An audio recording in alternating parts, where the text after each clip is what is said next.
3. Shalom, shalom, paix chez vous. Voilà, nous nous retrouvons par la grâce de Dieu pour notre instant prophétique, l'heure de la restauration. Voilà, on se connecte. L'heure de la restauration, c'est un moment de parole, de puissance et de forte prière. Voilà, nous sommes l'armée du Seigneur Jésus-Christ. Nous ne sommes pas de ceux qui fléchissent, mais nous sommes de ceux qui relèvent le défi. Oui, nous relevons le défi avec l'onction. Nous relevons le défi avec la puissance de Jésus-Christ. Jésus-Christ toujours vainqueur. On se connecte. On va rentrer en louange. On se connecte. Oh my God. On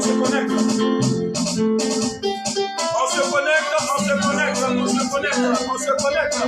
Bravo, Santa la Roche. Shalom, on se connecte. On se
soyons bénis, soyons bénis. Nous sommes partis pour un moment de grâce.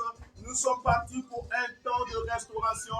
Nous sommes partis pour un temps de puissance. Nous sommes partis pour un temps de règne du Saint-Esprit. Nous sommes repartis pour un temps de puissance. Nous sommes partis pour un temps pour vivre la grâce de Dieu. Nous sommes partis pour un temps pour être remplis de l'onction de Dieu. Nous avons fini la Pâque et nous partons à la Pentecôte. Donc nous partons dans le mouvement du Saint-Esprit. Nous partons dans l'onction du Saint-Esprit. Nous partons pour une plénitude. Nous faisons une traversée de plénitude du Saint-Esprit. C'est pourquoi disposons nos vases spirituels pendant ce temps, afin que nous soyons remplis de la grâce du Saint-Esprit. Oh Seigneur, je te recommande ce temps. Je te recommande les vies qui me suivent maintenant et qui me suivront après. Je te recommande toute forme de personne qui se connectera à cette onction. Je prie que tu impactes leur vie. Je prie que tu touches leur vie. Je prie que tu résides et tu manifestes ta gloire en eux dans le précieux nom de Jésus de Nazareth. Père, ton Fils Jésus-Christ t'a révélé et Christ à son tour nous a choisis afin que nous puissions le révéler. Je prie à travers ce temps que tu nous donnes de révéler Jésus-Christ de Nazareth dans toute sa plénitude. Bénis ce temps de parole, bénis ce temps de prière. Gloire te revienne, gloire te revienne et gloire te revienne dans le nom de Jésus-Christ de Nazareth. Amen. Voilà, bien-aimés de Dieu, nous sommes bénis, nous sommes bénis, nous sommes bénis. Voilà, nous allons venir à la parole de l'Éternel. Notre thème, voilà notre thème. L'Éternel intervient toujours. L'Éternel intervient toujours. Alléluia. Voilà, shalom, soyez bénis, sois bénie. Nathalie Dibi, ma fille, sois bénie. Oui, ma fille, Espérance, chantre de l'Éternel. Sois bénie, mon frère Akanza qui me suit depuis là où tu es. Dans l'Afrique centrale, soyez tous bénis, vous qui me suivez maintenant, vous qui allez me suivre après, que la grâce et la plénitude de Dieu soient votre partage. Voilà, soyons tous bénis. Amen. L'Éternel intervient toujours. L'Éternel intervient toujours. Voilà, Esther chapitre 3, le verset 1 à 7, Esther chapitre 9, verset 1 à 3. Voilà, c'est le test avec lequel nous sommes en train de travailler pendant ce temps. L'Éternel intervient toujours. Alléluia. L'Éternel intervient toujours. Quelle que soit la nature de l'adversité, l'Éternel intervient toujours. Quelle que soit la puissance de l'ennemi, l'Éternel intervient toujours. Quelle que soit l'armée qui te combattra, l'Éternel intervient toujours. Quelle que soit l'association, la ligue. Voilà, vous voyez, au temps de Jésus, c'était une ligue.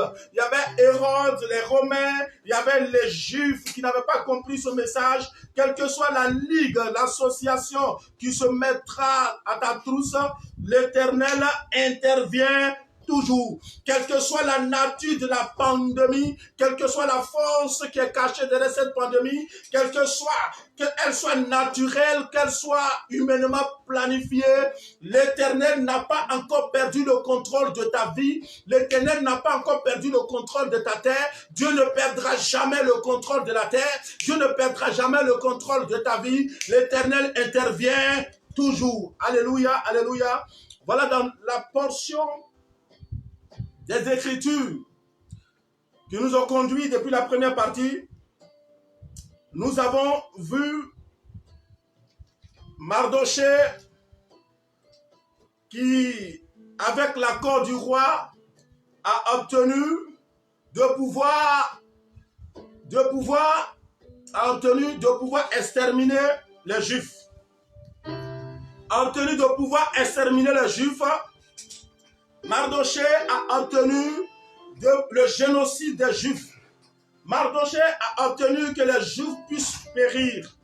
Et on a compris aujourd'hui, avec ce que nous vivons, on a compris ce que c'est que une action qui doit susciter la mort, voilà, en groupe, la mort en troupe. Vous voyez, ils étaient paniqués, la mort était dans leur esprit. Le peuple partout, il était dans toutes les provinces. Le peuple devait réfléchir à leur sort. Voilà, aujourd'hui, par une pandémie, on réfléchit à notre sort, mais bien heureusement, Dieu n'avait pas perdu le contrôle de la terre. Alléluia. La planification de ce génocide, cette mort en cascade qui était planifiée dans toutes les contrées, elle était forte, elle était ordonnée, les décisions avaient été prises par ceux qu'on pouvait appeler à leur temps les élites. Mais les élites devaient comprendre que derrière eux, élite, il y a l'élite des élites qu'on appelle Jésus de Nazareth. Il y a le conseil de Dieu qui gouverne la terre et qui regarde ses enfants et qui agit en leur faveur. Je suis venu te dire ce matin que le conseil de Dieu siège en ta faveur. Le conseil de Dieu se réunit en ta faveur lorsque tes ennemis se réunissent, lorsque le mal se planifie. Le conseil de l'Éternel aussi se réunit parce que le projet de Dieu est surveillé afin que ce projet rentre dans sa phase d'exécution. Alléluia. Gloire à Dieu. Alors c'est pourquoi je veux que tu comprennes certaines choses. Parce que notre temps est d'abord un temps de parole et plus un temps de prière. Je veux que tu comprennes certaines choses, dont la première chose, amen, nous repartons dans Esther chapitre 3, voilà, dans Esther chapitre 3, le verset 6. Au verset 6, on nous dit ceci, mais il daigna de porter la main sur Mardochée seul, car on lui avait dit de quel peuple était Mardochée. Et il voulut détruire le peuple de Mardochée, tous les Juifs qui se trouvaient dans tout le royaume d'Assyrus. Amen. Tous les Juifs qui se trouvaient dans tout le royaume d'Assyrus. Vous voyez, c'est ce que le chapitre 3, de verset 16 nous fait comprendre. Amen.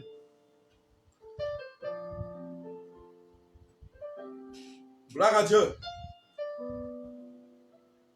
Aman avait affaire à Mardochée.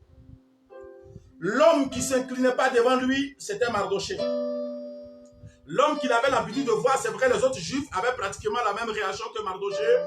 Mais l'homme qu'il avait l'habitude de se confronter à lui, c'était Mardochée.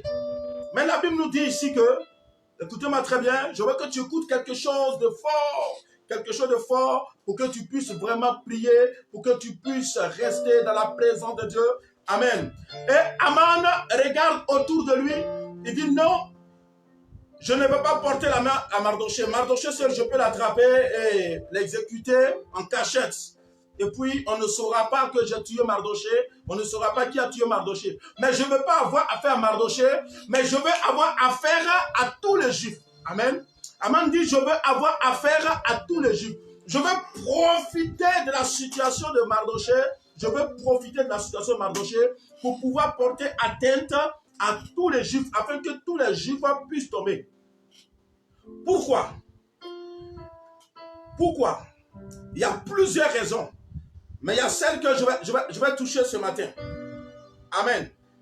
Et nous voyons cette raison au verset 9. Vous voyez, dans le verset 6, on a dit quoi? Aman dit, la Bible dit que Aman daigna de toucher Mardochée. Parce qu'il voulait profiter de la situation pour toucher la vie de tous les autres Juifs. Amen. Et dans le verset qui suit, le verset 9, je lis ceci. Regardez la profondeur de l'acte de Aman.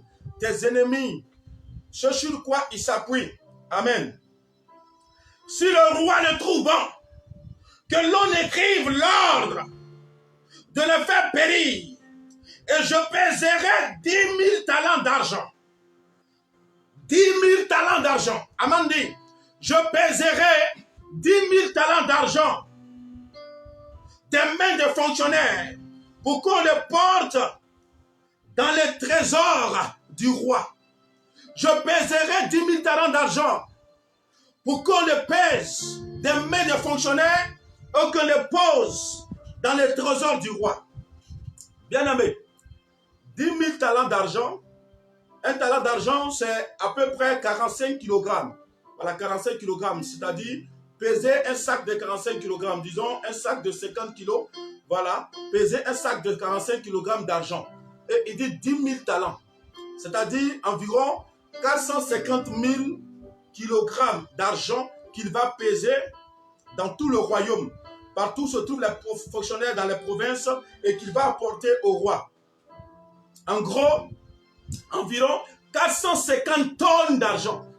Aman nous donne le secret, le mystère qui est caché derrière l'attaque de ta vie. Le mystère qui est caché derrière la persécution en cette période-là des Juifs. Le mystère qui est caché et qui a fait que le peuple devait être confiné, le peuple devait être retranché, le peuple devait être paniqué parce qu'en réalité, il y avait quelque chose d'autre. Et dans le verset 9, Aman dévoile. Il dit, si le roi le trouve bon, qu'on écrive l'ordre de le faire périr. Et je pèserai 10 000 talents d'argent entre les mains des fonctionnaires pour qu'on les porte dans les trésors du roi. Amen. Bien-aimé, Aman enlève 450 tonnes d'argent. Il enlève ça où? Il enlève ça du pillage des Juifs. Après les avoir tués. Donc en réalité, Aman voulait profiter de l'incident qu'il avait avec Mardochée pour dépouiller les Juifs. Donc ce texte nous révèle que les Juifs avaient une vie prospère. Alléluia, alléluia. Bien-aimé de Dieu, en tant qu'enfant de Dieu, tu es amené à avoir une vie prospère. En tant qu'enfant de Dieu, tu es amené à avoir une vie bénie. En tant qu'enfant de Dieu, tu es amené à avoir une vie de restauration. En tant qu'enfant de Dieu, tu es amené à avoir une vie de gloire. À travers ce texte, quand on voit dans le verset 6 et dans le verset 9, quand on fait la synthèse, on découvre à travers cette révélation que le peuple juif du temps d'Aman était un peuple prospère. Parce que Aman dit, laisse-moi le roi, laisse-moi un ordre qui fait exterminer tous les Juifs et moi, je pèserai dans tous les royaumes, je pèserai dans toutes les provinces 450 tonnes d'argent et je viendrai le déposer dans ton palais. Aman confesse que les Juifs sont bénis. Aman confesse que les Juifs sont prospères. Amen, amen. Tes ennemis savent que le Dieu que tu as est un Dieu puissant. Tes ennemis savent que le Dieu que tu as est un Dieu de bénédiction. Tes ennemis savent qu'il n'y a que dans l'éternel Dieu que la prospérité, la grâce et la faveur. Alléluia. Je décrète prophétiquement une année de distinction particulière sur ta vie. Ta vie sera distinguée, ta vie sera honorée. La faveur surnaturelle sera sur toi. Aman témoigne qu'il avait une faveur surnaturelle sur les Juifs. Aman dit au roi, je pèserai 450 tonnes d'argent et je viendrai te les donner. Alléluia. Imaginez, si Aman doit prendre 450 tonnes d'argent pour donner au roi seulement. Si Aman doit prendre 450 tonnes d'argent pour donner au roi, imaginez, lui Aman, il va prendre sa part dedans. Non seulement que Aman va prendre sa part dedans, les soldats du royaume qui vont aller au combat, eux aussi ils vont prendre leur part. Les fonctionnaires entre les mains desquels il va avoir des biens, eux aussi ils auront leur part. Le peuple même de Metz, le peuple perse, qui vivaient déjà avec les Juifs, eux aussi, ils vont piller. Mais au-delà de ça, Aman reconnaît. C'est une reconnaissance. C'est une reconnaissance. Ceux qui te combattent, ils reconnaissent qu'il y a quelque chose dans toi. Ceux qui t'en veulent, c'est une reconnaissance cachée de ta valeur.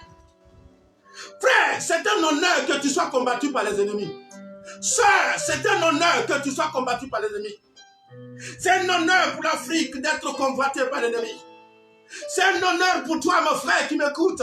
Toi qui as combattu pendant des années. C'est un honneur pour toi. Oui, Mardochée, il a lutté, mais Aman a confessé que c'est un peuple béni. Il voulait faire passer que c'est un peuple qui n'a rien, un peuple qui vaut rien, un peuple qui se prend. Voilà, ce peuple-là, on peut le faire ce qu'on veut. Mais dans sa confession, sans le vouloir, il fait ressortir que moi je peux voler. Quand je vais les piller, je peux voler. Les fonctionnaires peuvent voler. L'armée peut voler. La population peut voler. Mais roi, il va rester encore 450 tonnes d'argent que moi je peux t'envoyer. Aïe! Il reconnaît. Alléluia. Alléluia. Alléluia. Alléluia. Tes ennemis reconnaissent. Ils savent ta valeur. C'est pourquoi l'Éternel interviendra toujours en ta faveur. Ils connaissent ta valeur. Ils connaissent ton potentiel. C'est vrai que tu te sens faible. C'est vrai que lorsque tu es persécuté, tu te sens diminué. Mais tes ennemis reconnaissent ta compétence. Ils reconnaissent ta valeur. Aujourd'hui, ceux qui méprisent l'église, ceux qui critiquent les hommes de Dieu, ils savent qu'il y a la puissance de Dieu dans leur vie. Ceux qui persécutent l'église, ils voient les œuvres de l'église. Quand ils voient que ça chauffe, maintenant ils appellent l'église d'une manière ironique, que l'église vient nous aider, que les prophètes viennent nous aider. Non, c'est parce que votre appel n'est pas sincère. Votre appel n'est pas sincère. Sinon Dieu allait donner ordre, parce que c'est Dieu qui donne ordre. Écoutez, devant les amis, on ne regarde que Dieu. On ne collabore qu'avec Dieu. Quand les gens parlent ironiquement, il ne faut qu'empirer leur situation. Parce que vous n'avez plus de recours. Vous avez fouillé partout, vous n'avez plus de recours. Et que vous savez que c'est Dieu qui est votre recours, mais vous avez honte. Vous dites Dieu, tu es notre recours. Homme de Dieu, on ne vous a pas fouillé, mais vous êtes notre recours. Les gens ont honte. Aman ne pouvait pas le dire, mais il a dit d'une autre manière. Ne te laisse pas intimider par ceux qui pensent que tu n'es rien. Ne te laisse pas intimider par ceux qui pensent que tu ne vas pas réussir. Ne te laisse pas intimider par ceux qui pensent que tu n'as pas de valeur. Ne te laisse pas intimider par ceux qui disent que l'Afrique n'est rien. Ne te laisse pas intimider pour ceux qui te disent que la vie n'est rien. Pendant qu'ils parlent, sans le vouloir, ils confessent. Ils confessent que tu as de la valeur. Parce qu'un homme qui n'a pas de valeur, on ne s'intéresse pas à lui. Quelqu'un qui n'a pas de valeur, on ne persécute pas. Quelqu'un qui n'a pas de valeur, on ne parle pas de lui à longueur de journée. Quelqu'un qui n'a pas de valeur, on ne s'assoit pas pour faire des réunions sur lui. Alléluia. Gloire à Dieu. Bravo. Alors, le secret c'est quoi, bien-aimé? Le secret c'est quoi? La jalousie. La jalousie. La convoitise, l'envie, la jalousie. Ce qui a animé Aman. Les vraies motivations de Aman dans ta vie, c'est la jalousie. Écoute-moi très bien. Les gens sont beaucoup jaloux autour de toi. S'il y a une force aujourd'hui qui travaille dans ce monde, c'est la jalousie. S'il y a une force que l'ennemi prend pour travailler aujourd'hui, c'est la jalousie. Aman était jaloux. Il était jaloux des Juifs. Sans le dire dans son acte, on a vu les traces de la jalousie. Les gens t'en veulent parce qu'ils sont jaloux de toi. Mon frère, ma soeur qui me reçoit ce matin. Les gens t'en veulent parce qu'ils sont jaloux de toi. Les gens te critiquent parce qu'ils sont jaloux de toi. Les gens veulent voir ta chute parce qu'ils sont jaloux de toi. Église, les gens sont jaloux de toi. Ils font leur mysticisme. Ils font leur sorcellerie. Mais la puissance de ta prière les arrête toujours. Les gens sont jaloux de toi. Et ce n'est pas la jalousie qui planifie toute chose. La première œuvre maléfique qui a eu lieu dans le ciel, c'était la jalousie. C'était la jalousie. Écoute, je vais te lire une parole. Dans Ésaïe chapitre 14, verset 12 à 14. La première fois qu'on mentionne Satan dans la Bible. Ésaïe chapitre 14. Ésaïe chapitre 14, verset 12 à 14. Je te lis cela. Ésaïe chapitre 14, verset 12 à 14. Regardez, c'est de Satan on veut parler. La première fois qu'on va mentionner Satan, tu vas comprendre que la jalousie, c'est ce qui est autour de toi. C'est ce qui est autour. Amen. Il est écrit ceci. Te voilà tombé du ciel, astre brillant, fils de l'aurore. Tu es abattu à terre, toi le vainqueur des nations. Tu disais en ton cœur, je monterai au ciel. J'élèverai mon trône au-dessus des étoiles de Dieu. Je m'asseoirai sur la montagne de l'assemblée, à l'extrémité du septentrion. Je monterai sur le sommet des nuées et je serai semblable au Très-Haut. Mais tu as été précipité dans le séjour des morts, dans les profondeurs de la fosse. Voilà la première apparition après le jardin d'Éden. Mais voilà l'origine, comment Satan a été précipité sur la terre. Pour ceux qui ne savent pas, comment Lucifer a été précipité sur la terre. C'est ça qui est décrit dans Ésaïe chapitre 14, verset 12 à 14. Parce que quand on parle de Lucifer, on parle de l'ange de lumière, quelqu'un, un astre brillant, quelqu'un qui était brillant. Voilà, c'est pourquoi aujourd'hui, quand on parle des êtres de lumière, ils sont déjà vaincus au nom de Jésus. Ils sont déjà vaincus. C'est un astre brillant. Mais cet astre-là, par la jalousie, vous voyez, il a jalousé Dieu. il veut être plus haut que Dieu. Il veut être à la place de Dieu. Il veut être au-dessus de Dieu. Et à cause de cela, il est rentré en conflit avec Dieu. Il est rentré dans les critiques. Il est rentré dans les ragots. Il a commencé à parler à des anges. Tu vois souvent autour de toi. Quand les gens voient la grâce qui est dans ta vie, quand tu n'arrives pas à manifester cette grâce, quand ils voient les choses qui t'arrivent de bien, quand ils voient que ces choses-là ne les arrivent pas, ils vont rentrer autour. Vous voyez, Satan va réunir un tiers des anges. Il va commencer à leur parler. Tu vois, celui-là, il n'est pas bien. Tu vois, celle-là, elle n'est pas bien. Ils vont commencer à dire des choses. Ils vont commencer à dire des choses. Mais pourquoi vous vous intéressez à moi? Pourquoi vous vous intéressez à sa vie? S'il n'a pas de valeur à lui, c'est parce que vous reconnaissez, il y a des choses dans ta vie. Frère, sœur, les gens reconnaissent qu'il y a des choses dans ta vie. C'est par la pure jalousie qu'ils interviennent ainsi. C'est par la pure jalousie qu'ils occupent ces choses. Satan avait opéré par la jalousie, mais grâce à Dieu, il a été précipité. Et comme le père Satan, lorsqu'il a initié cette jalousie, il a été précipité. Eux aussi, ils seront précipités au nom de Jésus-Christ de Nazareth. Tous ceux qui veulent pas te voir rayonner, quand tu te vois prier, ils vont trouver des paroles pour te coller. Ils vont trouver des choses pour te coller. Aman avait trouvé des choses pour le coller. Aman avait trouvé des choses pour le coller à Mardoché. Aman va trouver que Mardoché n'est pas bien. Aman va trouver qu'il va dire au roi, Mardoché est ceci, Mardoché est cela, le peuple juif fait ceci, le peuple juif fait cela. Oui, ils vont toujours trouver des choses. Celui-là n'est pas bien. Celui-là, il n'est pas bien. Il ne salue pas. Cet homme de Dieu n'est pas bien. Cette femme de Dieu n'est pas bien. Il fait ceci, il fait cela. C'est leur père Satan, le roi de la jalousie qui est rentré dans leur vie. C'est leur père Satan, le roi de la jalousie qui est rentré dans leur cœur. Ne les écoute pas, ne les écoute pas, ne prête pas attention à eux. C'est leur roi, leur père Satan qui est rentré dans leur cœur pour te critiquer, pour te mépriser, pour dire des choses sur ta vie. Bien-aimé, sur le terrain de football, on n'attaque pas celui qui n'a pas le ballon. C'est celui qui a le ballon au pied qu'on attaque. Quand tu as attaqué, cela montre que tu es un grand joueur. Quand tu as attaqué, cela montre que tu es le porteur du ballon. Quand tu as attaqué, cela montre que le danger est imminent. Quand tu as attaqué, cela montre que tu vas vers le but. Tu es prêt à marquer le but. Tiens bon, bien-aimé, car ta destinée cache un trésor.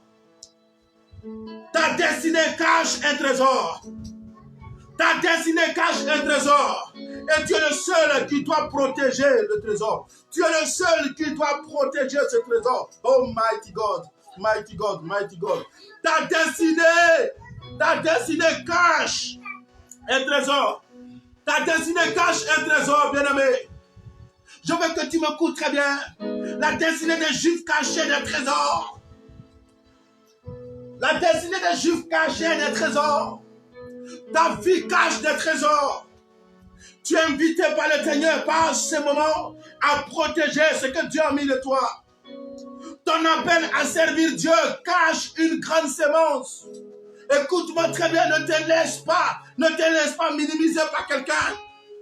Écoute-moi très bien, ne te laisse pas mépriser par quelqu'un. Écoute-moi très bien, ne laisse pas les critiques de quelqu'un te détruire. Dieu a sémé, Dieu a investi quelque chose de fort en toi. Conserve-le. Bats-toi pour le garder. Alléluia. Alléluia. Bats-toi pour garder ce que Dieu a mis en toi. Car l'Éternel interviendra toujours. Dieu a mis quelque chose de fort dans l'Afrique. Dieu a mis quelque chose de fort dans le sous-sol de l'Afrique. La grâce de la prière les gardera. Alléluia. Alléluia. C'est pourquoi vous serez toujours de l'adversité. Vous aurez toujours de l'adversité. Vous aurez toujours de l'adversité, bien-aimé. À cause du talent qui est en vous, à cause de ce qui est caché en vous, à cause de ce que Dieu révèle en vous, vous aurez toujours de l'adversité. Mais Jérémie chapitre 1, verset 19 dit, ils te feront la guerre, mais ils ne te vaincront pas. Amen. Parce que l'Éternel interviendra toujours.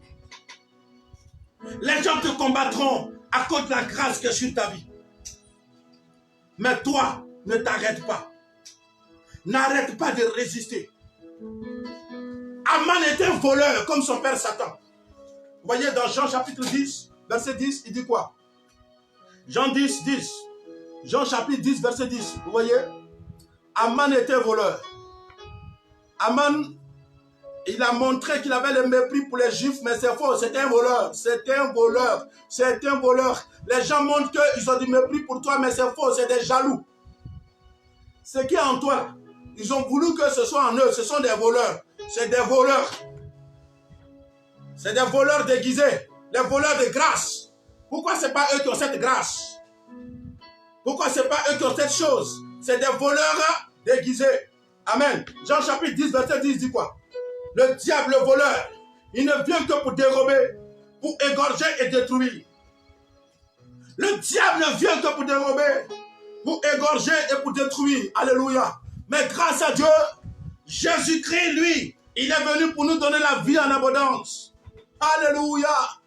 L'épidémie est venue pour détruire. L'épidémie est venue pour voler. L'épidémie est venue pour que certains en profitent. Dieu seul sait les planifications qui sont faites autour. Dieu seul sait ce qui est fait autour. Mais le diable est venu pour voler. Ceux qui sont autour de toi qui te combattent, les sorciers de ta destinée, c'est des voleurs de grâce. Les méchants autour de toi, c'est des voleurs de grâce. Ne leur donne aucune occasion de voler la grâce qui est en toi. Mardochée a compris que Aman était un voleur de grâce et en aucun cas, il laissera la grâce qui est en lui partir chez lui. Frère, on te critiquera. On te critiquera comme Jésus. On te méprisera comme Jésus. Mais garde le silence et conserve ce qui est en toi. Les chefs religieux étaient jaloux. Ils ont les corps sous table. Ils ont les cols. Ils ont les choses sur la tête. Jésus n'avait rien de semblable à cela. Mais quand il parle, il y a les guérisons. Quand il déclare, il y a des miracles. Ils disent non, cet homme n'est pas bien, c'est un mauvais. On doit le tuer, on doit le faire ceci. Vous voyez, les vols c'est ça, les vols c'est ça. Parce que la grâce qui est dans Jésus n'est pas en eux. Il voudrait que ce soit en eux que soit cette grâce. Il voudrait bien. Aman voudrait bien que cette prospérité-là, ce soit lui, ce soit son peuple. Il voudrait bien. Il y a des gens, quand tu le vois, sans te le dire, ils voudraient bien être comme toi. Ils voudraient bien. Ils te critiquent, ils disent tout, mais en réalité, ils voudraient bien.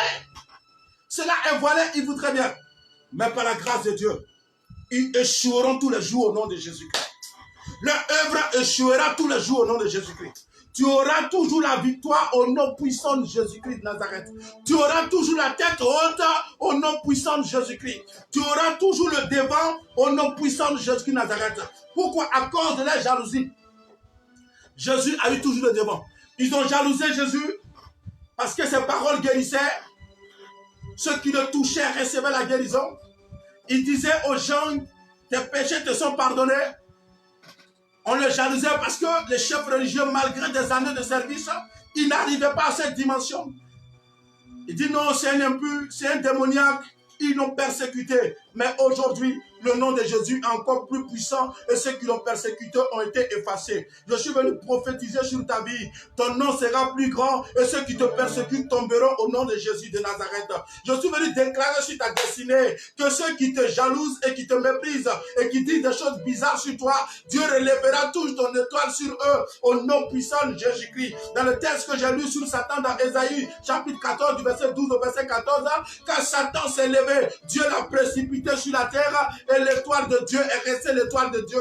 Ton étoile restera ton étoile. Nul ne pourra combattre ton étoile. Nul ne pourra combattre ta destinée. Car ta destinée vient de Dieu. Ton étoile vient de Dieu. Tu n'as pas fait fétiche pour être béni. Tu n'as pas consulté marabout pour être béni. Mais c'est Dieu qui t'a déclaré béni. Alléluia. Tu n'as pas fait le fétiche pour être prédicateur, même si d'autres le font. Mais c'est Dieu qui t'a oint depuis le sein maternel.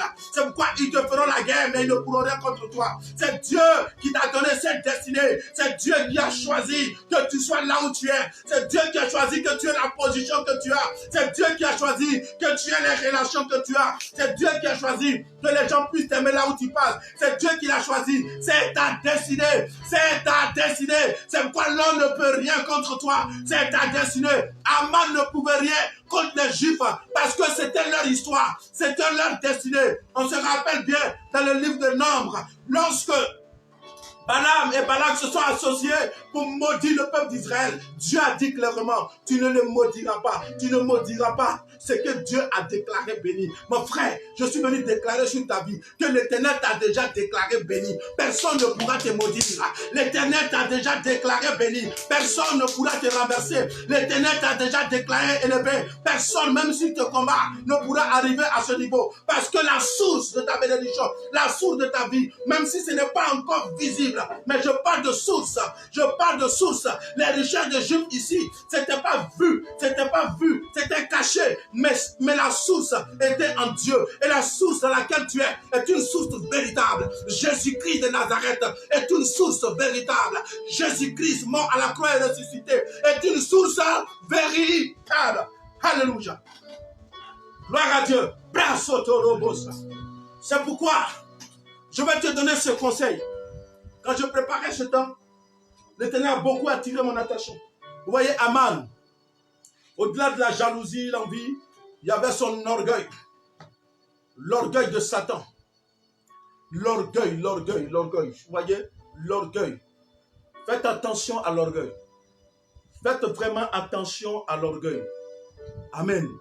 Je veux exhorter quelqu'un à bannir l'orgueil de sa vie. Fais tout dans ta vie, mais évite d'être orgueilleux. Quelle que soit la nature de l'élévation que Dieu va te donner, le Dieu qui t'élève aime être caché lui-même. Si Dieu apparaît, on va tous fuir, mais il se cache. Est-ce que vous me comprenez bien? Quand le peuple, au temps de Moïse, a voulu voir Dieu, même Moïse a voulu voir Dieu, quand Dieu a montré son talon, Moïse est évanoui. Quand le peuple a vu la lumière de Dieu, a entendu la voix de Dieu, le peuple est tombé et dit, Moïse, nous on ne veut plus attendre sa voix. Toi seul, il faut attendre. Dieu lui-même là, il est Dieu, mais il se cache. Est-ce que quelqu'un me comprend très bien? Dieu lui-même, il est Dieu, mais il se cache. Il a la valeur, mais il se cache. La Bible dit que Jésus-Christ n'a pas regardé le fait qu'il était semblable à Dieu dans le ciel. Il n'a pas regardé cela. Amen. Quand il est venu dans sa mission, on a vu tous les miracles qu'il faisait. Si c'était comme aujourd'hui là, Jésus-Christ était vraiment avec tous ses titres mirobolants, l'archibishop, le suprême suprématial, l'interplanétaire guérisseur, le voyant des multiplanètes. Jésus-Christ n'avait rien à voir avec ça. C'est pas servir Dieu, c'est dans la simplicité. Dans nos émissions apostoliques, l'heure de la révélation, on parlera des choses comme ça. Amen. J'exhorte le monde à revenir à l'humilité. J'exhorte le monde à revenir dans la simplicité. Quand le manguier est planté, il sait déjà qu'il est manguier. Il n'a pas besoin de faire tapage pour dire je suis manguier. Parce qu'il sait que le fruit qui sortira de lui sera mangue. Quand Dieu est en train d'agir dans ta vie, il faut rester humble. Amen. Proverbe chapitre 29, verset 3 nous dit quoi? Proverbe 29, verset 3 nous dit quoi? Amen. Proverbe chapitre 29, le verset 3 nous dit ceci. Gloire à Dieu. Reste vraiment humble. Un des problèmes que Dieu a avec l'humanité, c'est l'orgueil. Aujourd'hui, l'orgueil de l'humanité est en train de le perdre. À travers tout ce que nous sommes en train de vivre aujourd'hui, l'orgueil de l'humanité était en train de le perdre. Et Dieu nous interpelle sur l'humilité.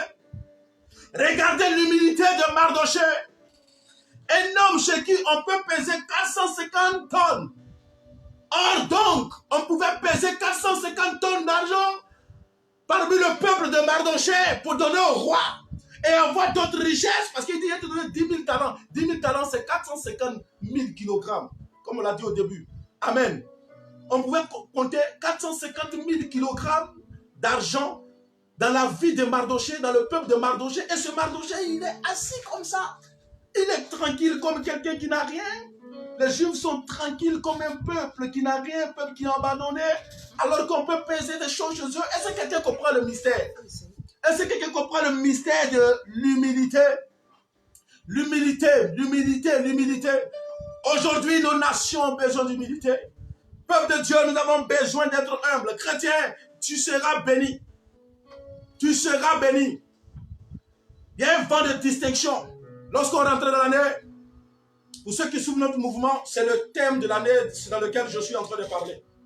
La persécution de la mort, après quoi viendra la distinction.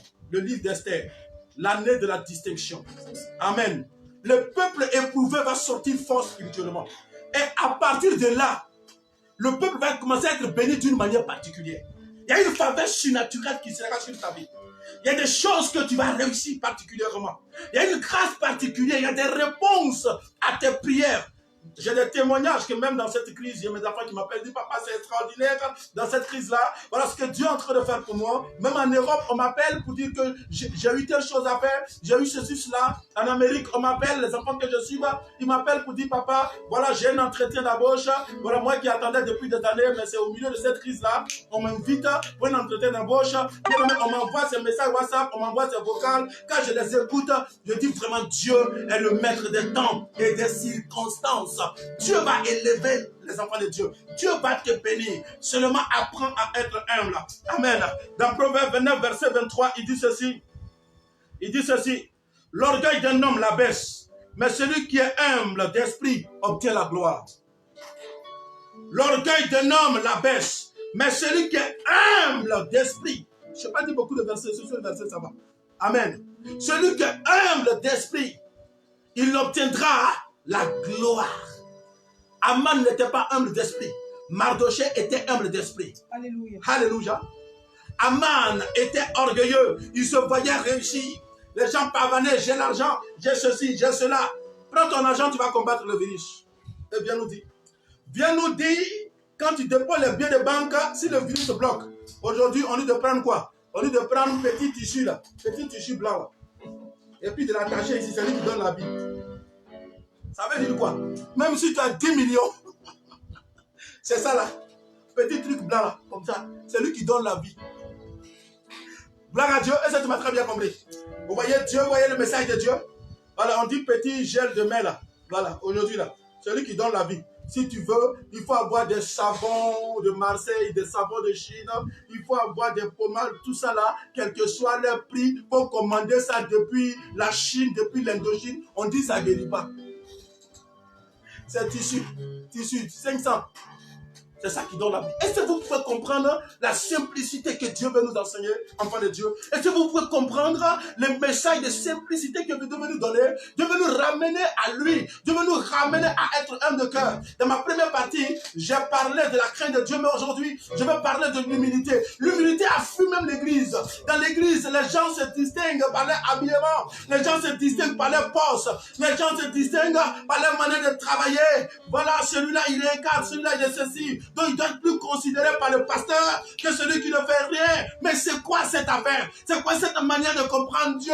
C'est quoi cette manière de comprendre ce grand Dieu qui pouvait se faire voir et qu'on s'agenouille devant lui, mais qui se cache et qui nous encourage à l'aimer? Si Dieu descend par une statue, il se met au milieu d'une nation. Prêt! Les gens vont courir partout pour l'adorer. Mais Dieu ne fait pas ça. Il se cache. Il dit adorez-moi. Il se cache. Il dit je vous exhorte. J'existe. Adorez-moi. Il fait le miracle ça et là. Dieu peut faire pleuvoir le feu du ciel. Mais il attend des saisons. Il fait des choses. Frère, que l'orgueil te caractérise au nom de Jésus de Nazareth. Que l'humilité te caractérise au nom de Jésus de Nazareth. Que l'orgueil quitte ta vie. C'est vraiment une saison. C'est vraiment une saison. Que l'orgueil quitte ta vie. J'insiste là-dessus parce que Dieu m'a donné ce message fortement. Il dit, parle à mes enfants, que l'orgueil quitte les vies, que l'orgueil tombe, que l'humilité prenne place et l'élévation sera grande. Dieu dit qu'il est sur le point d'élever, il est sur le point de bénir, il est sur le point de distinguer. Une faveur surnaturelle te localise pendant que je suis en train de parler. Des choses extraordinaires vont être reçues par toi. Mais bien-aimé, tu as besoin d'être humble. On n'a pas besoin de savoir ce que tu as. J'ai l'argent, moi que vous voyez, j'ai l'argent, j'ai ceci, j'ai cela. Le virus n'en a pas besoin. Il a commencé même dans l'argent pour venir dans les campements. Le virus n'en a pas besoin. J'ai une grande maison. J'ai une grande villa. J'ai ceci, cela. Le virus n'en a pas besoin. J'ai une grande voiture. Je suis un homme super. Je suis cela.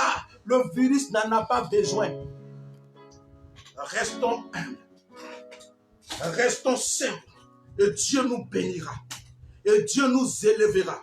C'est dans la simplicité que la puissance de Dieu se manifeste. C'est dans la simplicité que le règne de Dieu se manifeste. C'est dans le silence. Et de Moïse, l'Éternel combattra pour vous. Vous, gardez le silence. C'est dans le silence que la puissance de Dieu se révèle. Gloire à Dieu. Et pour terminer, avec le chapitre 9, alléluia, alléluia, alléluia, alléluia. L'Éternel intervient toujours. Quel que soit ce que Mardoché a vécu de la part de Haman et de tous ceux qui voulaient le piller, l'Éternel intervient toujours. Gloire à Dieu. Je lis le chapitre 9 pour terminer. Oh mighty God. Je sens un bouleversement déjà dans ta destinée. Je sens la puissance du Saint-Esprit en train de dévoiler tes ennemis. Je sens la puissance du Saint-Esprit en train de les renverser. Et je vois la main de Dieu en train de te positionner. Comme Mardoché a été positionné. Comme Esther a été positionnée. Comme le peuple juif a été positionné. Regardez dans le résultat ce qui va se passer. Au 12e mois, Esther chapitre 9, verset 1 à 2. Au 12e mois, qui est le mois d'Adar. Le 13e jour du mois. Jour où devrait s'exécuter l'ordre et l'édit du roi. Et où les ennemis des Juifs avaient espéré dominer sur eux. Ce fut le contraire qui arriva. Et les Juifs dominèrent sur leurs ennemis. Alléluia! Gloire à Jésus de Nazareth. La Bible dit ce jour, tant entendu, on dit ce sera l'hécatombe, la mort de tous les Africains. Ça sera ceci, ça sera cela. Mais les jours que l'ennemi attendait, on dit non, il ne va pas réussir. Il ne va pas réussir, nous on le connaît. Elle ne réussira pas. Son ministère ne va pas réussir, on le connaît. Ils avaient tout planifié, ils ont tout calculé.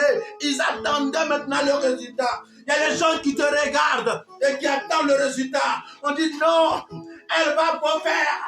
Elle ne pourra pas arriver qu'à quelque chose. Il va pas faire. On va les mettre les bâtons dans les roues. Ils attendaient à leur résultat. Mais la Bible dit, ce fut le contraire qui arriva. Ce fut le contraire qui arriva. Le contraire de ce que tes ennemis voulaient arrive maintenant au nom de Jésus de Nazareth. Le contraire de ce que tes persécuteurs voulaient arrive maintenant au nom puissant de Jésus de Nazareth. Le contraire de ceux qui voulaient voler ta destinée, les grâces de ta vie voulaient arrive maintenant au nom de Jésus-Christ. Et la Bible dit que ce jour-là, ce fut le contraire. Gloire à Dieu. Et dans le verset 2, il dit, les Juifs se rassemblèrent dans leur vie, dans toutes les provinces du roi Assuérus, pour mettre la main sur ceux qui cherchaient leur perte.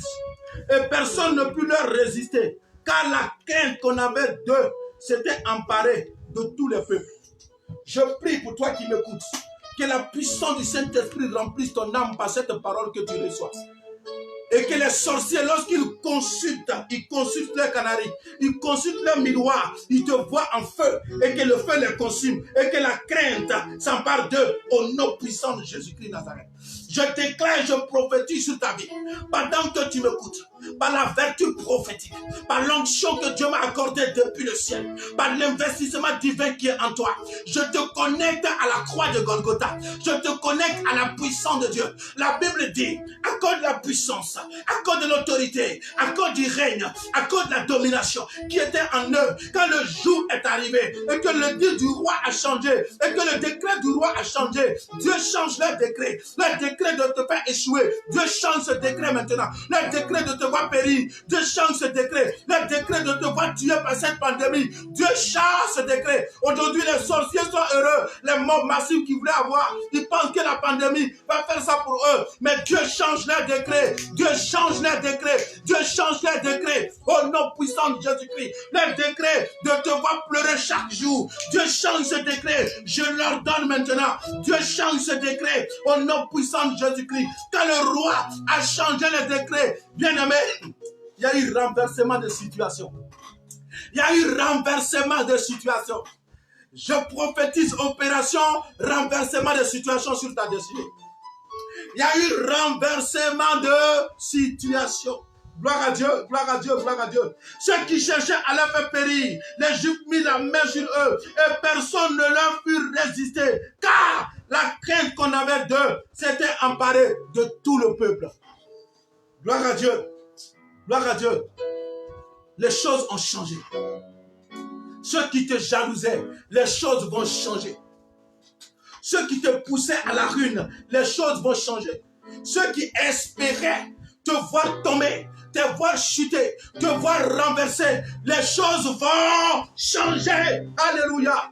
Ceux qui chaque fois se réunissaient pour dire des choses sur toi, ils ne voient même pas, mais ils disent, ils ne sont pas chez toi, mais ils vont dire, celle-là, celui-là, quel que soit le pays où tu es, quelle que soit la ville où tu es, celle-là, celui-là, ils vont parler, ils vont dire des choses. Pourquoi? Parce que dans leur attendement, ce qu'ils disent là, c'est ce qu'ils veulent que tu sois. Ce qu'ils disent là, c'est ce qu'ils veulent que ça t'arrive. Mais ma Bible me dit, cela a été renversé, cela a été changé, et je déclare sur ta vie que tout ce que les gens disent se renverse au nom puissant de Jésus-Christ de Nazareth. Et au verset 26, quelque chose de fort va se passer. Gloire à Dieu. La Bible dit, c'est pourquoi on appela ce jour Purim, du nom de pur, d'après tout le contenu de cette lettre, d'après ce qu'ils avaient eux-mêmes vu et ce qui leur était arrivé. Gloire à Dieu. Écoute-moi très bien. Les Juifs vont organiser une fête dans le livre d'Esther qu'on appelle le Purim. Wow! Jesus! Non, quand tu es un Dieu merveilleux qui intervient toujours, tu es heureux. Les Juifs vont organiser une fête qu'on appelle le Purim. Et je vais te terminer avec le secret de cette fête pour que tu puisses prier. Alléluia. Je suis déjà content. Alléluia. Pourquoi? Pourquoi les Juifs ont appelé la fête de Purim? Pourquoi ils ont appelé la fête de Purim? Esther a appelé ça la fête de Purim. Les Juifs ont appelé ça la fête de Purim. Pourquoi? Parce que dans le verset 7, vous comprenez bien? Dans le chapitre 3, verset 7, le chapitre 3 que nous avons lu, qui demandait la mort, le verset 7, regardez ce qui va se passer. Écoutez-moi très bien. Au premier mois, qui est le mois de Nissan, la 12e année du roi Achéris, on jeta le pur, c'est-à-dire le sort. Le pur, ça veut dire le sort. Amen. C'est un mot araméen qui veut dire le sort. On jette un sort, voilà. On tâtonne, on jette un sort, voilà. On jette un sort, voilà. L'ironie du sort, voilà. On cherche où ça va tomber. À quel moment on va le tuer. C'est-à-dire, on n'a pas la date exacte. Donc, c'est ce qu'on appelle le pur. C'est-à-dire qu'on tâtonne. On dit, bon, peut-être que l'épidémie va aller en Afrique. Voilà, on tâtonne. On appelle ça le pur. Voilà, le pur. Verset chapitre 3, verset 7. C'est une planification du pur. Voilà, on tâtonne. On dit, bon, celle-là, on sait qu'elle va échouer. On ne sait pas quand, mais on sait qu'elle va échouer. Celui-là, on sait qu'il ne va pas réussir. C'est que sur son ministère, bon, on sait que, voilà, on attend. Ça veut dire que les gens attendent que tu tombes. Les gens attendent que tu échoues. Pour rien. Ils sont là, ils attendent.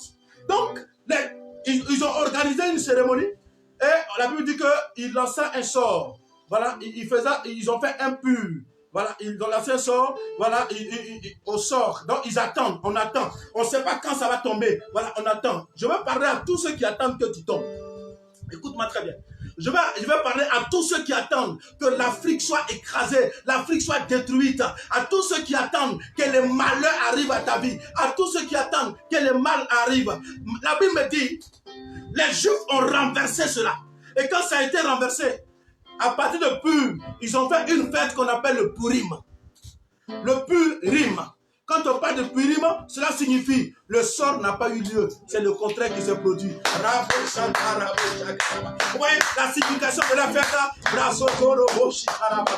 Échec chapitre 3, verset 7. Aman et son armée lancent un pur. Et dans Esther chapitre 9, à partir du verset 26 par là, voilà, le peuple a la victoire d'abord dans tout le chapitre 9.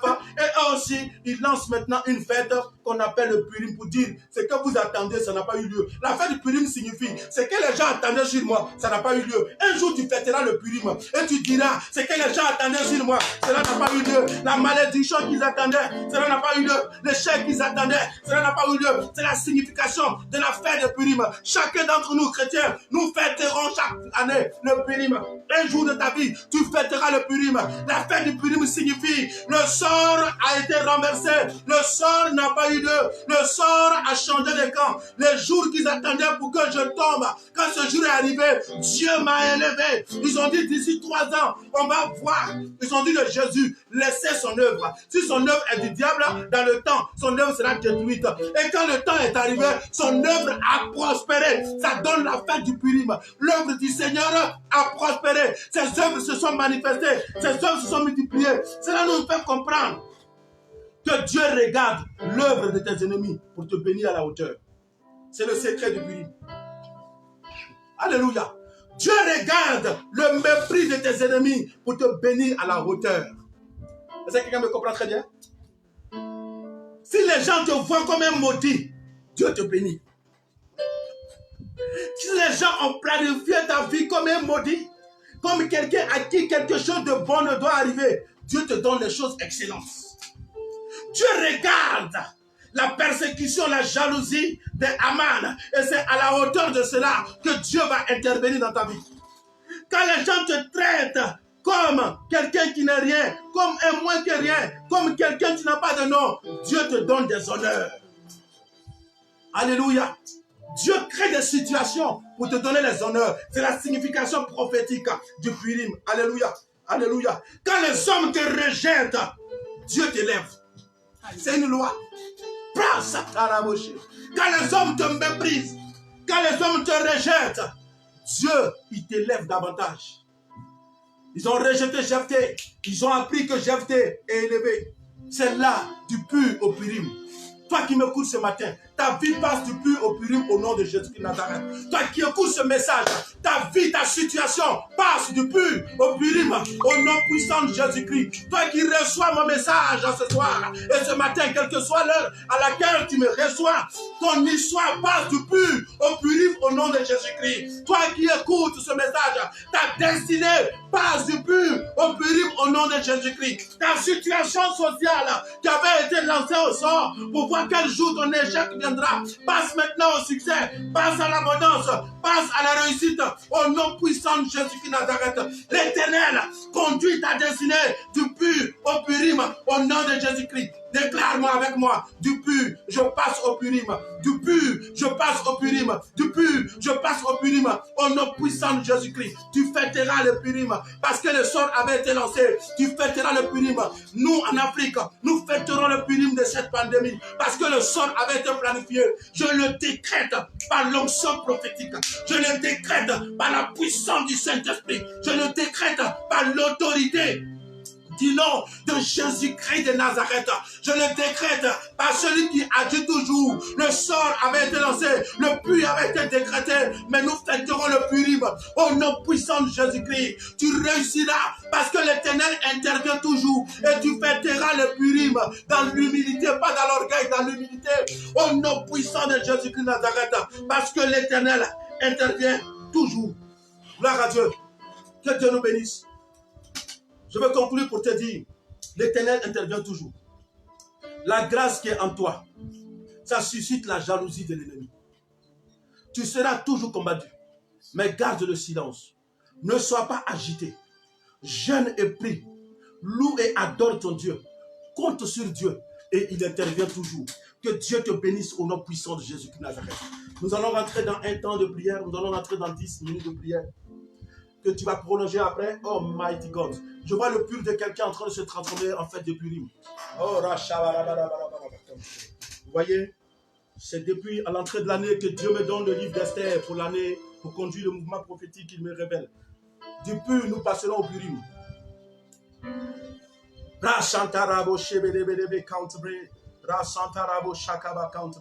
Nous allons prier le Seigneur. Tu m'as dit tout complot qui devait agir contre ma vie, contre ma nation, soit renversé au nom de Jésus de Nazareth. Tu vas déclarer la prière. Tout complot, tout complot, tout complot. On s'apprête pour la prière. On s'apprête, chaud, chaud, chaud, on s'apprête pour la prière. On s'apprête pour la prière, on s'apprête pour la prière. Vous voyez, la prière prophétique est une prière dangereuse. On s'apprête pour la prière. Après toi, tu vas déclarer. Et puis après, tu vas faire la vidéo pour prier. Il faut t'apprêter, il faut t'apprêter, il faut t'apprêter. Alléluia. Dis tout complot, tout complot. Je veux que tu le déclares avec force, avec violence. Tout complot qui devait agir contre ma vie. Tout sort, tout pur qui devait agir contre ma vie, qui devait agir contre ma nation, soit renversé au nom puissant de Jésus-Christ de Nazareth. Soit renversé au nom puissant de Jésus-Christ. Prie le Seigneur, prie le Seigneur, prie le Seigneur. Tout complot qui devait agir contre ma vie, contre ma nation, contre ma famille. Tout complot qui devait agir contre mes finances. Tout complot qui devait agir contre ma destinée. Soit renversé au nom de Jésus. Soit renversé au nom de Jésus. Tout complot maléfique qui devait agir contre ma destinée. Tout but contre ma vie, contre mon succès. Soit renversé au nom puissant de Jésus. Soit renversé au nom de Jésus. Soit renversé au nom de Jésus. Déclare maintenant que cela soit renversé au nom puissant de Jésus-Christ. Déclare maintenant que cela soit renversé au nom puissant de Jésus-Christ. Que tous les complots de tes ennemis, tous les complots de ceux qui te jugent, tous les complots, ceux qui méditent sur ta vie, soient renversés au nom puissant de Jésus de Nazareth. Amen. Amen. Tu vas prier avec moi. Dis Seigneur, interviens maintenant sur la surface de la terre. On ne sait pas derrière ce virus. Il y a des purs qui sont lancés. Il y a des tâtonnements. Il y a ce que les gens attendent que ça fasse. C'est un pur qui a été lancé. Ça doit provoquer le puriment. Ça doit provoquer la main de Dieu qui intervient. Dis Seigneur, interviens maintenant sur la surface de la terre. Interviens maintenant dans la vie. Renverse les plans et les projets derrière ce virus au nom de Jésus. Prie avec moi. Seigneur, interviens maintenant. Interviens maintenant sur la surface de la terre. Interviens maintenant dans les vies. Interviens maintenant au milieu des peuples. Et renverse ce sort au nom puissant de Jésus-Christ. Ce sort qui a été lancé. Seigneur, je prie que tu le renverses. Renverse-le au nom puissant de Jésus-Christ.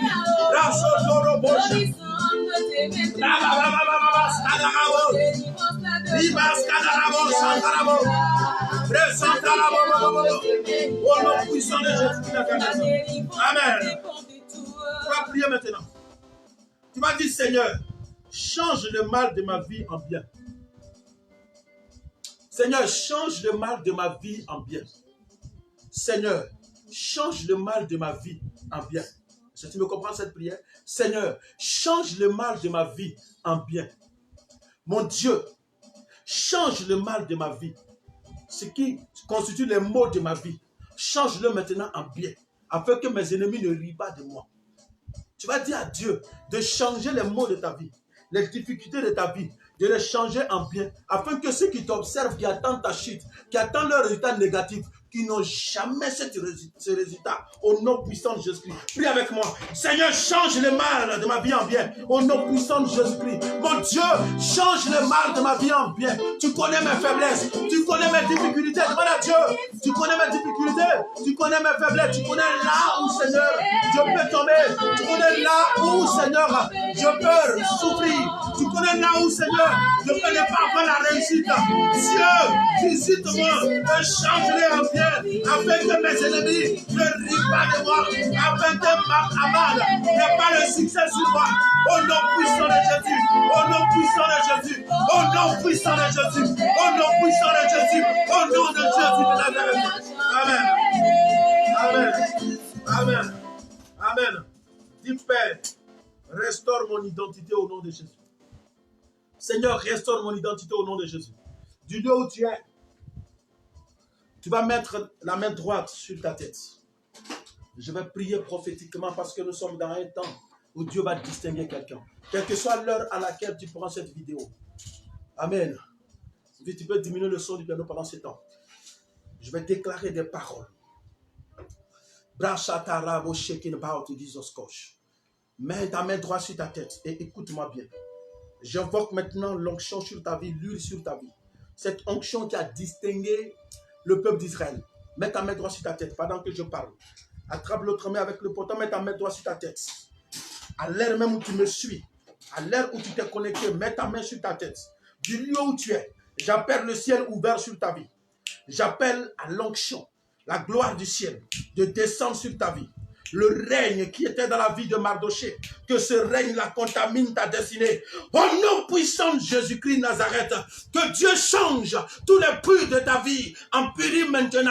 Au nom puissant de Jésus-Christ, que les échecs, les situations difficiles, là où tu balbutiais, là où tu tombais, là même où tu n'étais pas qualifié, mais parce que les hommes ne doivent pas se moquer de toi, que Dieu te qualifie en ces lieux. Au nom puissant de Jésus-Christ, là où tu n'avais pas les moyens pour t'en sortir, là où tout était difficile, j'appelle maintenant à la grâce de Dieu, j'appelle à la faveur surnaturelle, j'appelle à la puissance, à l'autorité du Dieu de Mardoché, du Dieu d'Esther. J'invoque maintenant la grâce du Purim et que cette grâce t'amène à dépasser tes limites au nom puissant de Jésus-Christ. Parce que les gens t'ont lancé un défi, ils t'ont dit que tu ne réussiras pas. Dieu ne leur donnera pas raison. Il te donne la grâce, il te donne la faveur, il te donne la gloire dans le même lieu où on t'avait méprisé. Au nom de Jésus-Christ, là où Jésus avait été méprisé et blasphémé, pour lui dire, n'as-tu pas dit que tu étais roi? Dieu l'a élevé, il a fait roi aujourd'hui, au-dessus de tout, afin que par son nom, je puisse prêcher, par son nom, je puisse prophétiser, par son nom, je puisse libérer cet oracle. C'est pourquoi toi, Dieu,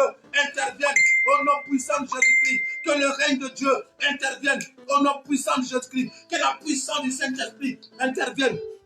Au nom puissant de Jésus-Christ, je ne sais pas pendant que tu me reçois, dans quel domaine de ta vie tu te sens affaibli, dans quel domaine de ta vie tu sens maintenant que tu fais ton effort, mais les choses ne marchent pas. Je ne sais pas dans quel domaine de ta vie tu as besoin de l'assistance surnaturelle. Mais écoute-moi maintenant. Reçois l'assistance surnaturelle. Reçois la visitation des anges maintenant qui viennent maintenant à ton secours. Dans ta maison, sur ta vie, dans ton lieu de travail, dans ton foyer, dans ton projet de travail, dans ton projet de mariage, dans tous tes projets. Reçois maintenant la visitation angélique. Cette visitation qui est apparue dans la fosse au lion. Cette visitation qui est apparue lorsque Shadrach, Meshach, Abednego étaient dans la fournaise ardente. Je localise cette visitation vers toi maintenant. Reçois-la maintenant. Reçois-la. Que ta vie soit influencée positivement. Et la grâce de la distinction te localise maintenant. Que la faveur surnaturelle se déverse sur toi. Au nom puissant de Jésus de Nazareth. Au nom de Jésus de Nazareth que j'ai prié. Amen. Shalom. Que Dieu nous bénisse. Voilà, c'était l'heure de la restauration. Je crois qu'on a été béni par ce temps de parole. On a été béni par cette révélation prophétique. Ce temps t'a fait du bien. Tu peux l'envoyer par Messenger. Tu peux l'envoyer le lien par WhatsApp à tes amis afin qu'ils puissent le visiter. Tu peux le partager pour que d'autres puissent le visiter. Parce que dans cette saison particulière, le Purim est en train de s'apprêter. Bientôt, les nations vont fêter le Purim. Parce que les malheurs qui avaient été planifiés vont laisser place à la joie, vont laisser place au témoignage. Père sur toi, cette émission par la grâce de Dieu, nous l'aurons les vendredis selon que Dieu nous permettra. Nous sommes en train de préparer un autre temps apostolique, nous sommes dans un temps prophétique maintenant, un autre temps apostolique pour enseigner certaines choses. Quand ce temps viendra, on vous le signalera, mais portez-vous bien, paix sur vous, préparez-vous pour vendredi prochain. Révisez l'enseignement, révisez la prière, révisez la vidéo. Les nuits, soyez tranquilles, remettez la séquence. Elle a été préparée par une onction particulière et cette onction va agir. Shalom, c'était le prophète Ephraim Gogoua. Que Dieu vous bénisse.